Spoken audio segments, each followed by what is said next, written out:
अस्सलाम वालेकुम everyone, welcome back to the channel. So कौन नहीं चाहता कि एज अ फ्रीलांसर वो golden 1 lakh rupees per month वाले पॉइंट को हिट करे और फिर मे बी 1 लाख वाले पॉइंट से आगे 2 लाख को हिट करे या मे बी उससे भी आगे 3 लाख को हिट करे। बहुत ही कम परसेंटेज ऐसी है लोगों की जो कि एक्चुअली ये सफ़र तय कर पाएंगे। सो वो लोग जिन्होंने अपने आप को ग्रो किया है to that level of maybe 3 lakh और मोर, उनके करियर में मैंने, जो कि बहुत थोड़ी परसेंटेज है लोगों की जो कि एक्चुअली उस पॉइंट तक पहुंच चुके हैं, उनके करियर्स में मैंने ये 3 स्टेजेस वाज़े तौर पे देखी हैं। और इंटरेस्टिंग बात यह है कि हर एक स्टेज की जो रिक्वायरमेंट्स हैं वो फ़र्क है और उसके हिसाब से आपको आइडेंटिफाई करना पड़ेगा कि मैं कौन सी स्टेज में हूँ और उसके हिसाब से मुझे क्या करना है। सो विदाउट फर्दर अडू इस वीडियो को शुरू करते हैं। सो स्टेज नंबर 1 डिस्कस करते हैं। पहली स्टेज को नाम देता हूँ मैं द इंक्विजिटिव लर्नर। इंक्विजिटिव का क्या मतलब होता है? इंक्विजिटिव का मतलब होता है एक ऐसा बंदा जो कि बहुत इंटरेस्टेड होता है, जो कि एक चीज़ में बहुत हाईली इंटरेस्ट रखता हो, उसको हम इंक्विजिटिव लर्नर कहते हैं। अगर आपको कामयाब होना है, अगर आपको अपनी जो भी स्किल है फ्रीलांसिंग की, चाहे वो आप राइटिंग कर रहे हो, चाहे आप ग्राफिक्स में हो, चाहे आप वीडियो एडिटिंग में हो, चाहे आप कोडिंग कर रहे हो, किसी भी किस्म की डेवलपमेंट कर रहे हो, आपको इंक्विजिटिव होना पड़ेगा अपनी स्किल के बारे में। आपका main focus in stage 1 should be to learn not to earn. Earn by product के तौर पे होगा, स्टार्ट में भी होगा और आगे भी आप जो अर्निंग करोगे वो भी सारी एज अ बाय प्रोडक्ट चल रही होगी। हाउएवर, अगर आप अपने आप को ये गौर करो कि यार मुझे लर्निंग से कोई फ़र्क नहीं पड़ रहा, ना ही मैं इंटरेस्टेड हूँ, ना ही मुझे वो चाहिए है, मुझे जो चाहिए है वो है पैसा, अगर आप इस स्टेज में इस माइंडसेट के साथ लगेंगे तो फिर आपकी कामयाबी नहीं हो पाएगी। बिकॉज आपका काम है in stage 1 to be a sponge. Sponge क्या चीज़ होती है? स्पंज की बेसिक कैरेक्टरिस्टिक ये है कि वो एब्जॉर्ब करता है। आप कहीं स्पंज से कोई लिक्विड को साफ़ करने की कोशिश करें तो हम क्यों स्पंज को प्रेफर करते हैं उस काम के लिए? क्योंकि वो एब्जॉर्ब कर लेता है पानी को। आपने भी इसी तरह रहना है। आप किस चीज़ को एब्जॉर्ब कर रहे हो? नॉलेज को आप ऑब्ज़र्व कर रहे हो। रिमेंबर, आप जिस भी लाइन ऑफ वर्क में हो, मोस्टली जो फ्रीलांसिंग की लाइंस हैं काम करने की, वो स्किल बेस्ड हैं। उन स्किल्स में कई दफ़ा आर्ट भी शामिल हो जाता है। जैसे मैं अगर लिखता हूँ, I am a content writer, so लिखाई एक आर्ट है, लिहाजा मेरी उस आर्ट की ऑब्जर्वेशन जितनी अच्छी होगी उतना ही मैं बेहतर होता जाऊँगा। इनफैक्ट मैंने ये चीज़ नोटिस की थी even before I started freelancing. तो मैं नॉवेल्स पढ़ा करता था उस टाइम पे और मुझे फ़िक्शन लिखने का भी शौक़ था।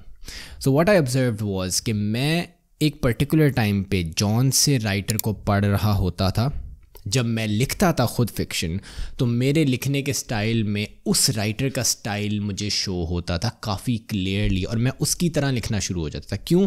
क्योंकि मैं उसके लिखे हुए काम को ऑब्जर्व कर रहा हूँ, उसको स्टडी कर रहा हूँ। Hey guys, sorry for cutting in like that, लेकिन just wanted to bring your attention to a really awesome giveaway deal इस टाइम पे जो चल रही है AppSumo पे। मेरी कोशिश ये होगी इस ब्लैक फ्राइडे वाले टाइम पे, क्योंकि बहुत अमेजिंग डील्स चल रही होती हैं ऑनलाइन, कि मैं आपके पास अच्छी से अच्छी डील्स लेकर आऊँ। So just wanted to let you know कि there is an absolutely free giveaway on AppSumo, जो कि आप ज्वाइन कर सकते हैं यूजिंग द लिंक जो इस वीडियो की डिस्क्रिप्शन में दिया होगा। And the winners of that giveaway will get lots of different prizes, जिसमें a few really noteworthy prizes are life time free access to tools like Evernote, tools like Notion, जो कि मेरे favourite note taking tools में भी आते हैं। I really enjoy writing my thoughts down in them, creating my to-do lists, and even sometimes adding research। और ये जो वीडियोस आप देख रहे हो तो यूट्यूब पे मैं ऑफन उनके आइडियाज़ और उन आइडियाज़ को आगे फ्लैश आउट इन्हीं पे मोस्टली जो है वो एवरनोट पे कर रहा होता हूँ। ऑल्सो टूल्स लाइक ड्रॉपबॉक्स, उसका life time free access, I mean amazing deals है। और ये सब कुछ आपको मिल सकता है by just joining the giveaway for free.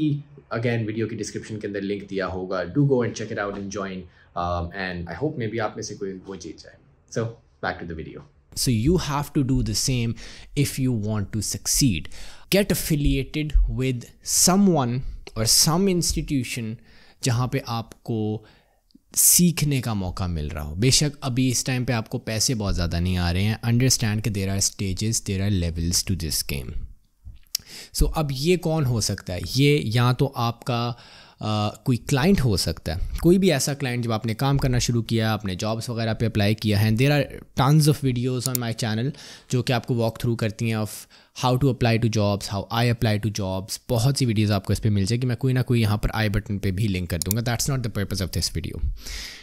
जब आप अप्लाई कर रहे हैं और आपको कोई ना कोई क्लाइंट मिल गया, आपने उस क्लाइंट के साथ जुड़ जाना है, उस क्लाइंट के साथ ठहर जाना है जहाँ पे आपको सीखने का मौका मिले, जहाँ पर आपको लग रहा है मैं इम्प्रूव कर रहा हूँ दिन ब दिन।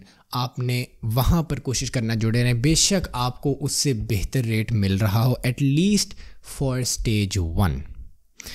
आपको कब पता चलेगा कि स्टेज 1 ख़त्म कब हो गई है? ये भी तो ना कि आप जुड़े रहो। आपने कहा कि यार खलील ने मुझे कहा था जुड़े रहना, अब मैं जुड़ा हुआ हूँ, साल हो गया यार मैं जुड़ा हुआ हूँ, पता नहीं मैंने कब इससे अलग होना है। स्टेज 1 तब आपकी ख़त्म होगी जब आप ये रियलाइज़ करो कि अब मेरे पास जब काम आता है तो मैं कंफ्यूज नहीं होता या होती। जब भी मेरे पास किसी भी किस्म का कोई नया काम आता है तो मैं झट से उसको पिक करता हूँ और उस पर लग जाता हूँ। मेरे ज़्यादा सवालात नहीं होते। सवालात मेरे कोई ऐसे specific to that particular client हो सकते हैं, बट टूवर्ड्स दैट काम मुझे कोई कन्फ्यूजन्स नहीं है, मेरे कोई सवालात नहीं है। उस पॉइंट पे जाके आपकी स्टेज 1 कंप्लीट हो जाएगी। अब आपकी स्टेज 2 शुरू होती है। इस स्टेज को मैं कहता हूँ द लोन वॉरियर। अब आपकी जो लर्निंग थी वो पूरी हो चुकी है, आपको पता चल गया कि यार अब मुझे और कुछ ख़ास सीखने को नहीं मिलना, लेकिन अभी आपके पास पैसे नहीं आ रहे हैं। मे बी स्टेज 1 के एंड पे आप 20,000 पे, 30,000 पे, 15,000 पे, 40,000 पे फिर रहे हैं, somewhere around that range. But आपको हिट करनी है वो 1 लाख वाली लिमिट। वहाँ पर आपको जाना है जहाँ पे जाके आपको फील होगा अच्छा यार अब मैं एक डिफरेंट लीग में आ गया हूँ, मैं एक इस्टेब्लिश्ड फ्रीलांसर हूँ। उसके लिए क्या करने की ज़रूरत है? 2 टिप्स हैं आपके लिए बहुत बड़ी। पहली टिप ये है, ऑलवेज़ हैव मल्टीपल क्लाइंट्स। और अगर आपको एक नंबर चाहिए कि मेरे पास कितने क्लाइंट्स होने चाहिए, सो ऑफन मेरे करियर में I have really liked working with 3 clients. 3 इतना ज़्यादा भी नहीं है कि आपको ये महसूस होना शुरू हो कि यार अब तो चीज़ें बहुत ही ज़्यादा खिलर गई हैं, और 3 इतना कम भी नहीं है कि यू स्टार्ट फीलिंग लाइक कि अगर बीच में से एक भी निकला तो मेरी इनकम को बहुत बड़ा डेंट पड़ेगा। और मैं ऑफन ये प्रेफर करता हूँ कि अगर फॉर एग्जांपल मैं लाख बना रहा हूँ ना, तो इंस्टेड ऑफ हैविंग 1 क्लाइंट जो 80,000 बनाता है एंड देन 2 क्लाइंट्स जो 10-10 हज़ार बनाते हैं, आई प्रेफर, हमेशा ऐसा नहीं हो पाता, अगेन ऑब्वियसली आप किसी वैक्यूम में नहीं रह रहे कि सब कुछ आपके हिसाब से ही हो, बट प्रेफरेबली कोई 30 का हो जाए, कोई 40 का हो जाए, कोई 30 का हो जाए, इस तरह करके रफली around the same size, so that you are not too dependent on 1 client. दूसरी टिप ये है कि you want to use the raise erase methodology. ये रेज इरेज मेथडोलॉजी जो है ये मैंने मेंशन की थी बहुत अपनी इनिशियल वीडियोस में, जब मैं खुद स्टेज 2 में था। 3 क्लाइंट्स में रखता था और फिर उसके बाद जब मैं 3 क्लाइंट्स को पक्का कर लेता था अपने साथ, तो फिर उसके बाद अपने रेट को ग्रो करने के लिए मज़ीद, बिकॉज ऑब्वियसली आपके पास लिमिटेड अमाउंट ऑफ टाइम है काम करने के लिए, मुझे अपना रेट बढ़ाना पड़ता था। अब जब मैं रेट बढ़ाऊँगा तो मैं क्या करूँगा, I will go to my existing clients, और ख़ास तौर पे वो क्लाइंट्स जो मुझे पता होता है यार this client is very happy with me, और वो होना चाहिए। If you feel like your clients are generally not happy with you, तो आप प्रॉबली भी स्टेज 2 पे नहीं आए हैं।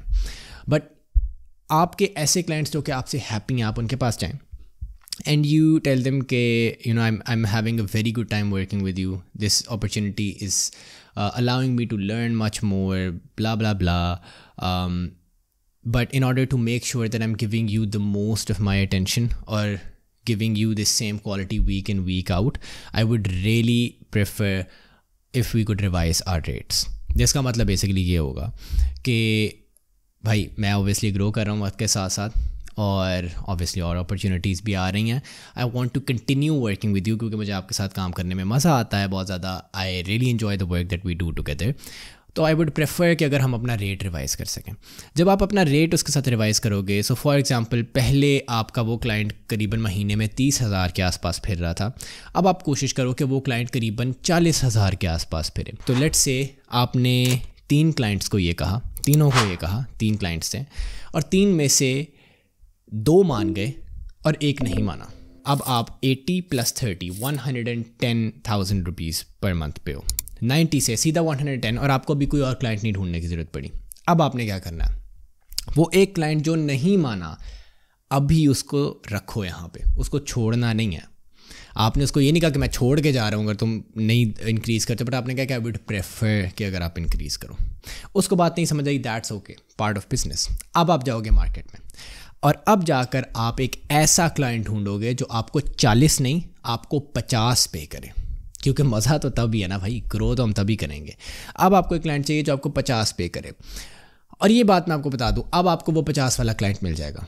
अगर आप उस टाइम पे जाते जब लेट से आपके पास एक क्लाइंट है, तब आपको 50 वाला क्लाइंट नहीं मिलना था। क्यों? क्योंकि उस टाइम पे आप डेस्परेट हो। ये टिप मेरी याद रखना हमेशा कि जितने डेस्परेट आप होते हो उतना ऑफन आपको लो पेइंग क्लाइंट मिलता है।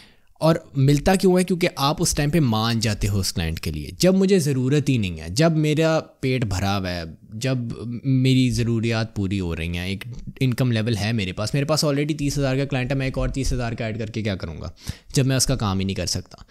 अब जब मेरे पास ऑलरेडी एक 30,000 का खड़ा हुआ है, अब मैं कहूँगा यार मेरे पास 40 के भी दो हैं, 30 का भी एक है, मैं 50 का करूँ, नहीं मिलता तो क्या होगा? What's the worst that would happen? You already have 3 clients, you are already making 1,10,000। So इस पॉइंट पे अब आपको 50 वाला मिलने का चांस बहुत हाई होगा और आपका ज़रा दिल गुर्दा भी बड़ा होगा। आप उस टाइम पर ज़्यादा अच्छे से अपने आप को प्रेजेंट भी कर पाओगे और नेगोशिएट भी कर पाओगे। सो जब आपको 50 का मिल जाएगा तो फिर क्या होगा? फिर आपकी इनकम इंक्रीज़ हो गई 1,30,000 पे, और फिर आपने क्या करना है, वो 50 वाला अब आपका हाईएस्ट पेइंग क्लाइंट हो गया, नीचे 40 के 2 आ गए हैं। फिर आपने करीबन फिर दोबारा 4 महीने, 5 महीने, 6 महीने, कुछ लोगों के लिए 3 महीने भी हो सकता है, आपने वो लगाने हैं, अपने आप को मज़ीद सॉलिडिफाई करना है, सीमेंट करना है, और फिर दोबारा प्रोसेस को रिपीट करना है। और अगेन इस टाइम प्रॉबेबली वो पहले 2 नहीं मानेंगे, दैट्स ओके। मे बी उनमें से एक मान जाए, मे बी उनमें से एक भी ना माने, that's okay, because you have to continue growing and that's how you will complete stage number 2 which is the lone warrior. लेकिन अब आप आ जाओगे करीबन, आप समझो एक इंडिविजुअल बंदा, मेरे अंदाजे के मुताबिक मोस्ट केसेस में एक इंडिविजुअल बंदा 1.5 लाख हर महीने अपने काम से बना लेता है अगर वो अच्छी क्वालिटी का हो, अच्छा चार्ज करता हो, इंटरनेशनल मार्केट पे फिर रहा हो। बट उससे आगे क्या? How do you take this 1.5 lakh to 3 lakh? ये गेम डिफरेंट है और यहाँ पर मोस्टली लोगों से गलती होती है, बिकॉज एज आई सेड ये स्टेजेस जो हैं इनकी रिक्वायरमेंट्स भी डिफरेंट हैं। Stage 3 is the entrepreneur stage. अब आपको एक बिजनेसमैन या एक बिजनेस वूमन की तरह अपने आप को कंसिडर करना पड़ेगा। अब आपको काम भी आता है, अब आपके पास क्लाइंट्स भी हैं, लेकिन घंटे नहीं हैं। पैसा और बनाने के लिए घंटे और चाहिए, अपने ज़ाती घंटे और नहीं बढ़ा सकते हो। घंटे बढ़ाने का एक और तरीका है, वो तरीका ये है कि आप और लोग ज्वाइन करो अपने साथ, जो कि अपने घंटे भी आपके साथ लेकर आएँ, और फिर आप इनको यूज़ करते हुए एक टीम बिल्ड करो। आप अपनी जो आपने इतना एक्सपीरियंस गेन किया है ओवर द ईयर्स, जो क्लाइंट्स गेन किए ओवर द ईयर्स, जो स्किल्स आपने बनाई हैं क्लाइंट्स ढूंढने वाली, जो स्टेज 2 में आपने अपनी परफेक्ट की थी, अब स्टेज 3 में आपका सोल पर्पस ही ये होगा क्लाइंट डीलिंग, क्लाइंट मैनेजमेंट और क्लाइंट्स को लेकर आना, और आप अपने आप को और अपनी टीम को एक बिजनेस की तरह कंसिडर करना शुरू कर दोगे। सो स्टार्ट में तो आपको ये करना पड़ेगा कि जो एग्जिस्टिंग काम आप कर रहे हो, आप एक टीम खड़ी करो जिसको आप खुद अपने हाथ से ट्रेन करो, जो आपके लेवल का या आपसे अच्छा काम कर सकती हो। बेशक आपको थोड़ा ज़्यादा पे करना पड़े उससे, और कोशिश ये किया करो कि मार्केट से बेहतर पे करो लोगों को, जो लोकल मार्केट आपकी चल रही है उससे बेहतर पे करो। बिकॉज अगर आप उतना ही पे करते हैं या उतने से कम पे करते हो तो आपको वही क्वालिटी मिलती है कि जो कि लो लेवल क्वालिटी होती है। आप उस पर अपने अच्छे बड़े क्लाइंट्स को ज़ाया नहीं कर सकते हो। सो स्लोली स्टेडीली अपना जो काम है वो उठाकर इस टीम पर डालना शुरू करो, उन्हें ट्रेन करना शुरू करो। ख्वाह तुम्हारे अपने पैसे ही लग जाएं, फिर भी उन्हें ट्रेन करना शुरू करो। आहिस्ता आहिस्ता आहिस्ता आहिस्ता have them take on the work that you were doing, और अब आहिस्ता आहिस्ता transition to just focusing on things that bring money. Stage 3 का ये रूल है, और ये वो चीज़ है जो कि स्टेज 4 में भी आगे अगर आप चले जाओ तो मज़ीद, स्टेज 4 किसी और दिन डिस्कस करेंगे। मज़ीद आपको इसी पे फोकस करना पड़ता है कि you need to focus on things that bring in money into the business. अगर आप जो काम कर रहे हो वो पैसा लेकर नहीं आ रहा, बिजनेस को ग्रो नहीं कर रहा, तो आइडियल के सिनेरियो में यू शुड हैव समवन जो वो काम कर सके आपके लिए, ताकि आपका फोकस हो ऐसी चीज़ों पे जो बिज़नेस को ग्रो करता हो। जब आप ये करोगे तो आप अपने अवेलेबल आवर्स बढ़ा लोगे, अपनी क्वालिटी को स्केल कर सकोगे और प्रोसेसेस बना सकोगे। आहिस्ता आहिस्ता ये होगा, पहले फॉर एग्जांपल अगर मैं राइटिंग में हूँ और फिर मैं एक कंटेंट एजेंसी बनाता हूँ, तो पहले फॉर एग्जांपल आप एक एडिटर रखोगे, पहले खुद एडिट कर रहे होगे, जब लोगों को ट्रेन करोगे, फिर आहिस्ता आहिस्ता आप रियलाइज़ करोगे यार मेरा सारा टाइम एडिटिंग पर चला जाता है, हम अभी भी अब खड़े होना शुरू हो गए हैं एक पर्टिकुलर इनकम पे। अब आप ये कहोगे कि यार इसके आगे अब मुझे काम करना पड़ेगा ये कि मैं किसी एडिटर को हायर करूँ, फिर आप एडिटर को हायर करोगे, फिर आहिस्ता आहिस्ता आप रियलाइज़ करोगे कम्युनिकेशन में बहुत टाइम ज़ाया होता है, आपको कोई बंदा चाहिए होगा या बंदी चाहिए होगी जो आपको कम्युनिकेशन के अंदर हेल्प करे। फिर आहिस्ता आहिस्ता आप रियलाइज़ करोगे यार टैलेंट बीच में से निकल जाता है, टैलेंट रहता ही नहीं है हमारे साथ, किस तरीके से हम टैलेंट की रिटेंशन और कर सकते हैं, ज़्यादा देर कर सकते हैं और अच्छा टैलेंट हमेशा हमारे पास लाइन अप हो, ताकि हम जो इतने क्लाइंट्स लेके आ रहे हैं इनको जवाब ना देना पड़ जाए। तो आपको HR के लिए कोई ना कोई बंदा या बंदी चाहिए होगी।